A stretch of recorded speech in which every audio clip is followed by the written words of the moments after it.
Gold medalist and Olympic champion, Portugal. Glória, com Inês Andrade. Com o apoio Repsol, a energia da Repsol apoia a equipa Portugal. Neste episódio de Glória temos a atleta de marcha, a Vitória Oliveira. Nasceu em agosto de 1992. Em 2020 foi campeã nacional dos 35 km marcha. Em 2023 foi campeã de Portugal nos 30 mil metros em pista coberta como atleta individual. Em 2024 foi campeã de Portugal na corrida de 15 km marcha. Tem uma história de vida absolutamente inacreditável e, para além das provas que já nos deu no atletismo, está na altura de a conhecermos, até porque tem o nome que encaixa perfeitamente na sua vida, que é Vitória. São muitas vitórias, não é? Algumas. Olá, Vitória, estás boa? Olá, bom dia. Isto começa sempre assim, com um pequeno inquérito, com perguntas de resposta rápida e depois, se andares por isso, já estamos aqui numa entrevista mais intensa. Ok. Ora, portanto, campo ou praia? Campo. Campo. Sushi ou pizza? Pizza. Pizza? Sem dúvida. Tem as escadas minhas. Croquetes ou pastéis de nata? Croquetes. Croquetes. Filmes ou séries? Séries. Melhor sítio do mundo para ti? O Porto. É o Porto, que te acolheu sempre muito bem, É verdade. não é? E a música que gostas de ouvir? A que te deixa assim feliz? Sou muito de música portuguesa. Por exemplo? Agora ando numa de... Os croquetes acabam.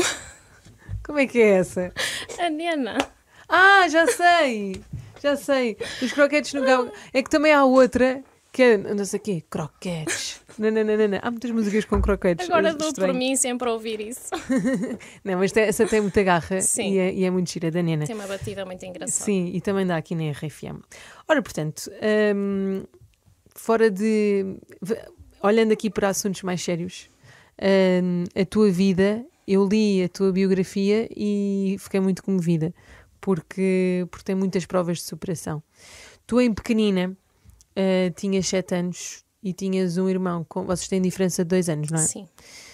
Viviam em Loures, vocês os dois, a vossa mãe e o vosso pai. A tua mãe era vítima de violência doméstica. Portanto, verdade. vocês puseram uma mochila às costas de cada um e fugiram para o Porto. É verdade. Falas disso abertamente ou Sim. queres Sim, contar? falo.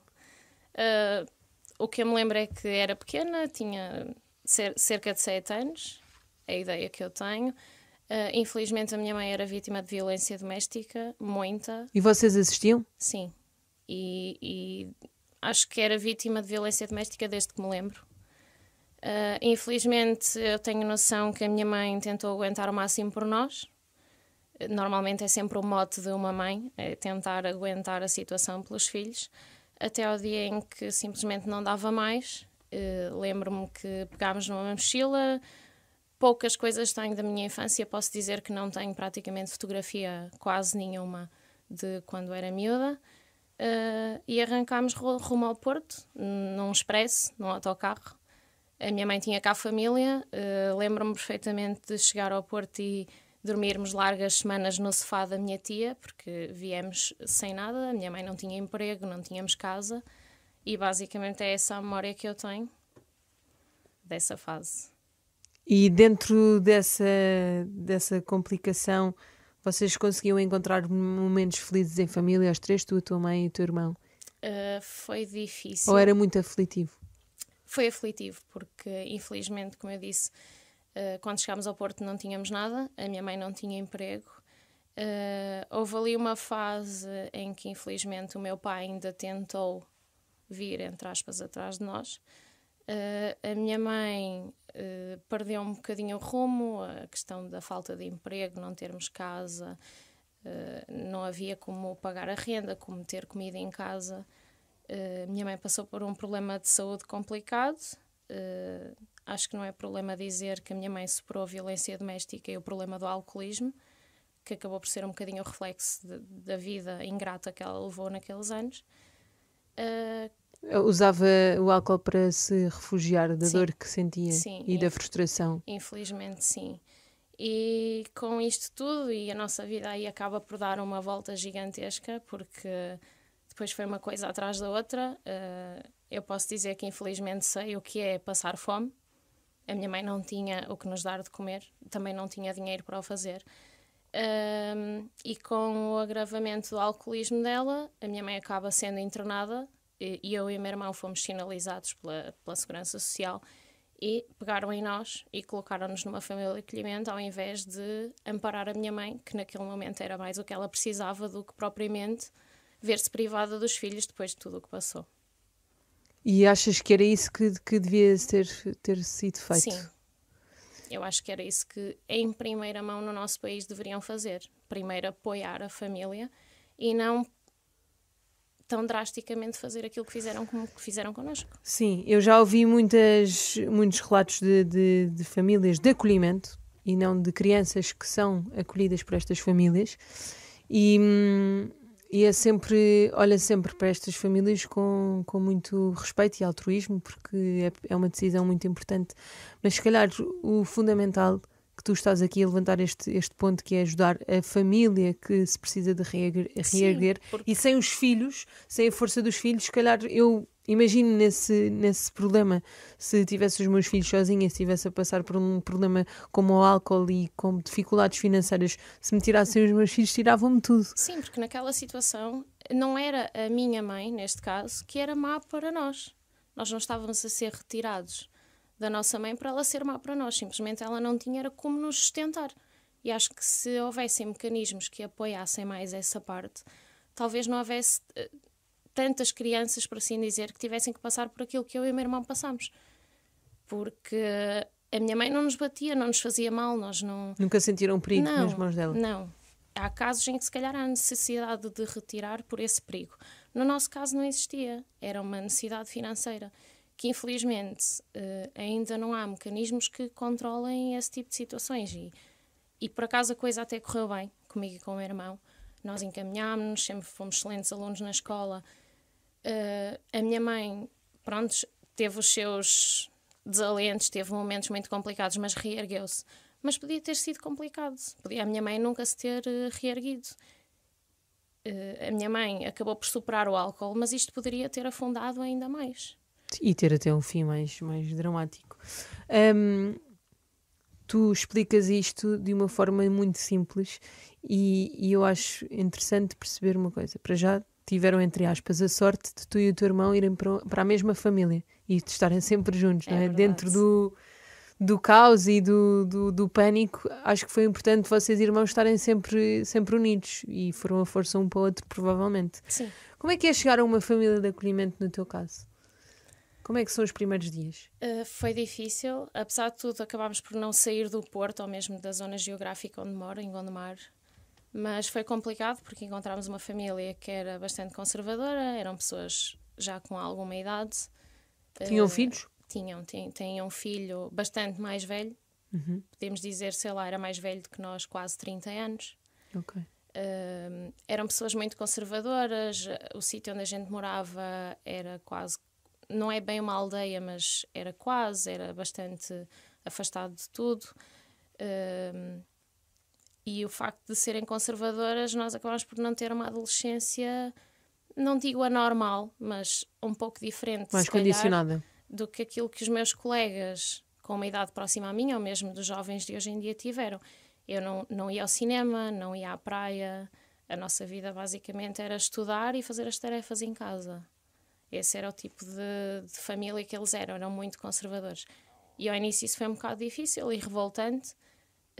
Eu sinto que se calhar foi mais revoltante para o meu irmão mais velho, talvez por ser rapaz, não sei. Passou uma fase complicada, se calhar a revolta de não perceber o porquê daquilo tudo. Fomos tirados da nossa mãe, passámos o que passámos, depois fomos colocados numa família onde também não sentimos aquele amor de sermos filhos emprestados. E não sentiu amor, por exemplo, de sobrinhos?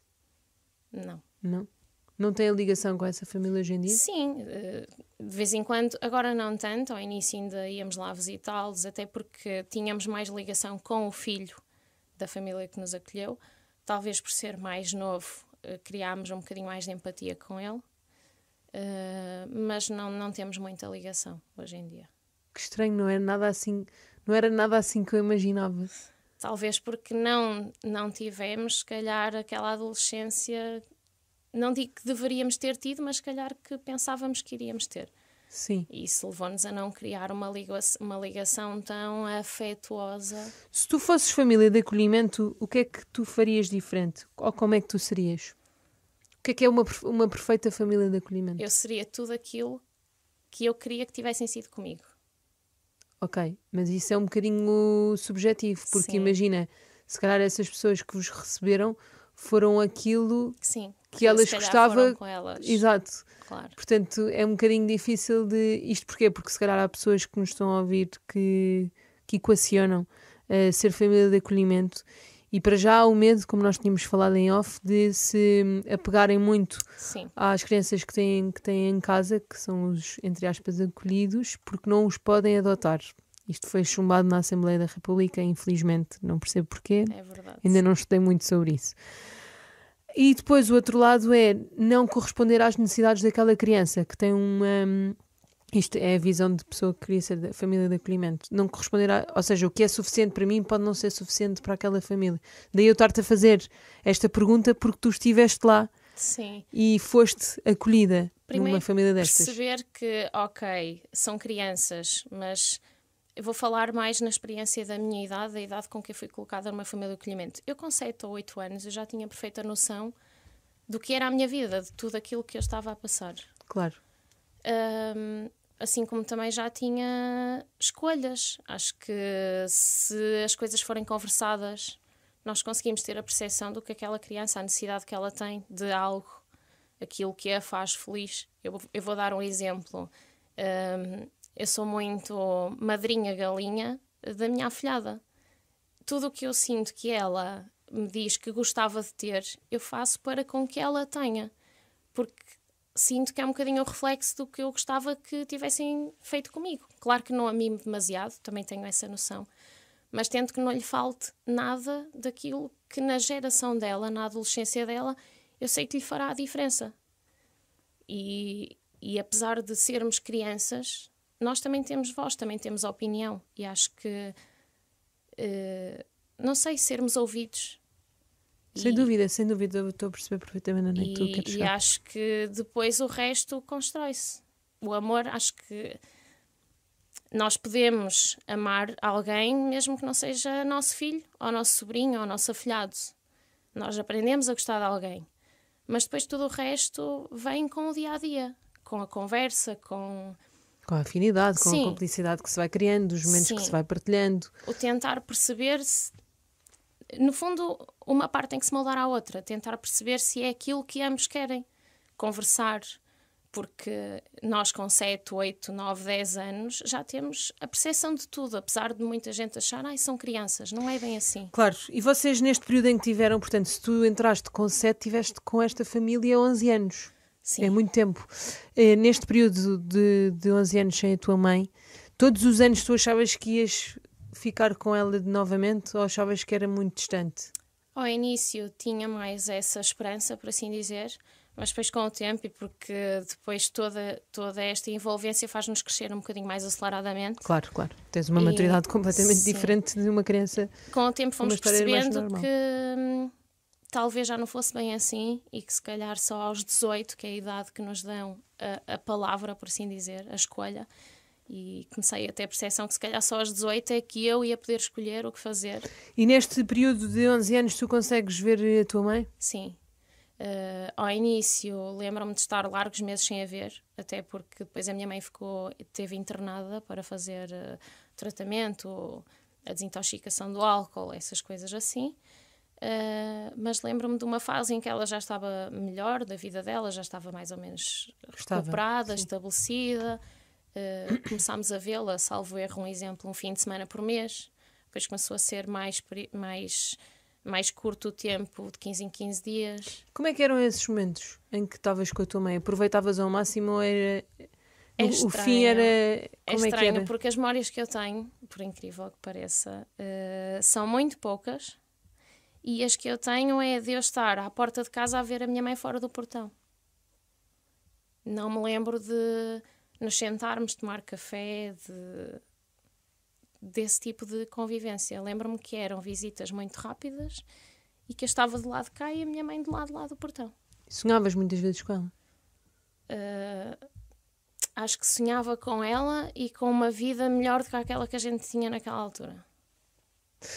Depois fazes 18 anos e já podias escolher Sim. ficar na tua família, ir à tua vidinha ou ir ter com a tua mãe. E não há hipótese nenhuma que o amor de mãe é um amor de mãe, é Sim. incondicional e vais logo ter com É ela. verdade, vou ter com ela porque depois tenho um 2 em 1. O meu irmão, como é mais velho do que eu, cerca de 1 ano e meio, quase 2, acaba por sair primeiro do que eu, não é? Fez 18 anos primeiro do que eu. Então eu já tenho 2 motivos para ir, a minha mãe e o meu irmão. E o teu irmão também foi ter com a tua mãe? Sim.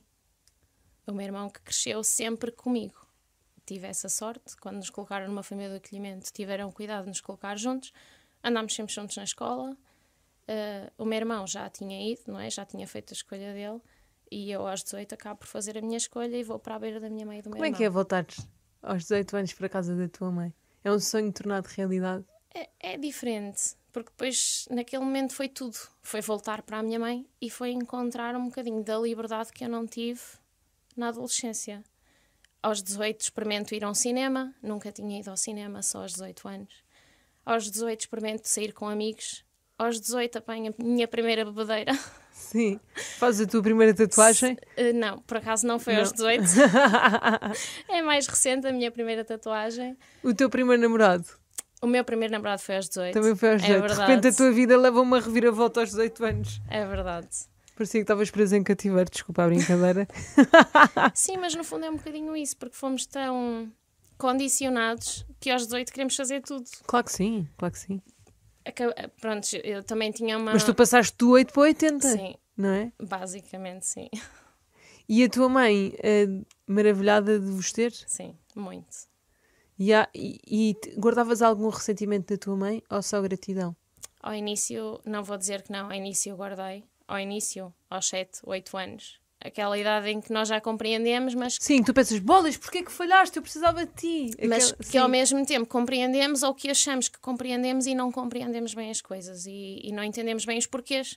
E eu na altura perguntava, mas porquê?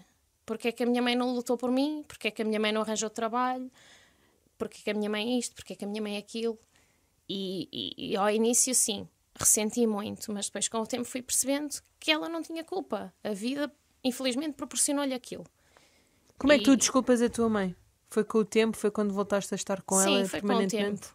Eu acho que não foi bem desculpar a minha mãe. Foi eu própria aceitar aquilo que lhe aconteceu a ela. Porque eu, no fundo, não tinha que a desculpar.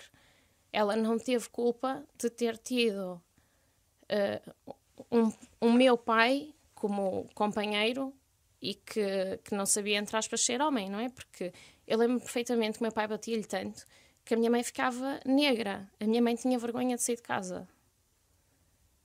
E a minha mãe não tem culpa disso. Que cena. Entretanto, vais ver com a tua mãe e é aí que se abrem todas as portas para o desporto, porque a tua mãe vivia em frente a um clube. É verdade. Queres contar como é que foram estas primeiras pegadas no atletismo, que não foram bem as primeiras, Sim. porque quando tu vieste para o Porto estavas numa associação que já Sim. estava ligada ao atletismo, É verdade. mas aqui é que se torna um bocadinho mais sério, que já tinhas 18 anos. É Portanto, verdade. conta lá. Assim, muito abreviado. Eu era muito Maria Rapaz e andava sempre atrás do meu irmão. E quando viemos para o Porto, eu fui atrás do meu irmão e ele, numa pequena associação de bairro, começámos a correr. Aí percebi que gostava de correr. Sim, começaste pela corrida. Sim. Sim. Entretanto, colocados no firma de acolhimento e porque não nos permitiam essas atividades extracurriculares, na escola existe o desporto escolar. E nós mantivemos a ligação ao atletismo no desporto escolar. E aquela questão dos regionais, dos nacionais, aquilo fascinava-me imenso. Os encontros entre escolas. E depois era um escape, porque nós íamos sempre 2 dias, a escola levava-nos, e como era uma atividade da escola essa nós podíamos fazer. E aquilo era diferente, era aquele bocadinho de liberdade que nós tínhamos naqueles momentos. Entretanto, aos 18, quando volto para a beira da minha mãe, a minha mãe morava em frente ao clube onde eu me federei mais a sério, Luz e Vida. Aí eles faziam uma prova todos os anos. Lembro-me de participar nessa prova, eu tinha 65 quilos, era uma bolinha, porque eu tenho 1,57 m. Lembro-me perfeitamente da ambulância vir atrás de mim à espera que eu passasse a meta. Mas mesmo assim, uns dias depois eu fui à associação inscrever-me para começar a correr. Ok. E fiquei. Que maravilha. E foi assim, E foi assim. aos poucos e poucos. Sim, e foi assim que começou esta brincadeira. Foi assim que conheci o meu marido, o Fernando. Que está aqui connosco. Sim. Ele era atleta lá, era o sénior da casa, era a prata da casa. Foi lá que eu o conheci. E estão juntos há Entretanto, quanto tempo? desde os 18. Oh, É verdade, bom. há 13 anos. que bom. Não, 13 mais. Desculpa, interrompi-te Sim, entretanto, não faz mal. mas estavas a dar a continuação cronológica Sim. quando chegaste lá? Comecei lá, inicialmente nunca pensei nestes voos, nunca pensei em campeonatos da Europa, campeonatos do mundo, em jogos. Eu tinha 18 anos, simplesmente queria era começar a correr. Comecei, eu como disse ao início, sou muito Maria Rapaz. Os meus treinos, basicamente, eu só queria ir com os homens. Onde os homens iam a correr, eu queria era ir atrás deles. Com o tempo fui ganhando aquela vontade, fui fazendo alguma pista esse ano, ainda júnior, ainda sub-20, até que um treinador me vê correr e me diz que eu que tenho uma passadinha que... Ele olha para mim e diz ele, tu darias uma boa marchadora. Lembro-me de andar cerca de um ano a adiar experimentar a marcha, porque a marcha é sempre aquele movimento diferente e que muitos criticam, infelizmente. Nisto, bem mais lá para o fim do meu escalão de sub-20, eu experimento marchar. Treinei 3 dias, vou a um regional, sou campeã regional. Treino mais uma semana, vou a um nacional, faço mínimos. Mas é isto. E fiquei, nunca mais saí. Porquê que achas que criticam a marcha? Talvez por ser um movimento menos natural da corrida, por assim dizer. Criticam a marcha. Criticam o gesto técnico da marcha. Sim, que faz mal. Sim, eu abanar a anca, muita gente acha que Como é que tu defendes a tua modalidade? Essas críticas? Isso não é real, nem toda a gente marcha assim, se calhar era assim nos anos 80, anos 90, agora não é bem assim. Nós conseguimos, para que as pessoas percebam, nós marchadores conseguimos andar a ritmos que muitos atletas de pelotão, e alguns até mais avançados, não conseguem. Para vos dar um exemplo, eu aos 10 km tenho 43 minutos, e eu sei muito bem que há muitos atletas que ambicionavam fazer 43 minutos a correr, e eu faço-o a marchar. Pois, e até dizem que como é um ritmo mais constante, a nível cardíaco não se entra tanto em esforço, diz-me se estou errada, porque... É como em tudo, treina-se. Sim, mas é um ritmo mais constante, não tem tantos picos. Sim, não tem... Percebes? É também nesse ponto. fazemos competições em percursos mais planos, normalmente em voltas de 1 ou 2 km. Essa, por si só, variável mais controlada, ajuda também. Um atleta, normalmente uma prova de estrada tem sobe e desce, é uma volta grande, é um carrossel, por assim dizer. Nós não passamos por esse carrossel, acaba por ajudar, mas sim, muita gente critica o gesto técnico, mas sem ter percepção que efetivamente aquilo é quase como correr, só que nós temos que entrar em contacto com o solo com uma perna esticada e temos que ter sempre uma perna em contacto com o solo. Porque senão existem as faltas chamadas de suspensão ou flexão. A flexão, quando entramos com a perna e ela não vai bem esticada no joelho, aí chamam-lhe flexão. A suspensão, quando queremos ser um bocadinho mais rápidos e voamos com os 2 pés no ar. Ok, muito bem. Olha, Vitória, estamos mesmo a acabar. Eu faço quase sempre esta pergunta, que é, o que é que gostavas que dissessem sobre ti? O que é que eu gostava que dissessem sobre mim? Sei lá, que sou boa pessoa, que ajudo os outros, porque é isso que eu tento ser, boa pessoa, tento ajudar os outros. No fundo é um bocadinho isso. E não sentes que a tua história de vida marcou-te, mas não te tornou, que também te tornou uma pessoa muito melhor? Sim. Olhas para as coisas e relativizas de outra maneira? Olho para as coisas de outra maneira, sim. Se me tornou uma pessoa muito melhor, tenho quase a certeza que sim. Fez-me crescer muito mais depressa, é certo. Mas pelo menos tenho uma noção um bocadinho mais clara das coisas. Sou muito assertiva, sei o que quero. E a minha história acabou por me moldar num ponto que é... Normalmente quando defino algo, pode dar muitas curvas, mas normalmente não desisto. Luto sempre por aquilo que quero. Porque a minha vida no fundo ensinou-me isso. E é por isso que se calhar és atleta de alta competição e não médica como gostavas de ser. É verdade. Não é? E tens um sorriso maravilhoso. Obrigada. Muito obrigada, Vitória. Que corra tudo bem. E tenho mais uma dica. Eu acho que vais ser uma excelente treinadora. Mesmo. Porque vais saber motivar como ninguém. Obrigada. Pela tua história. Muito obrigada. Obrigada. Obrigada. Glória, com Inês Andrade. Com o apoio Repsol, a energia da Repsol apoia a equipa Portugal.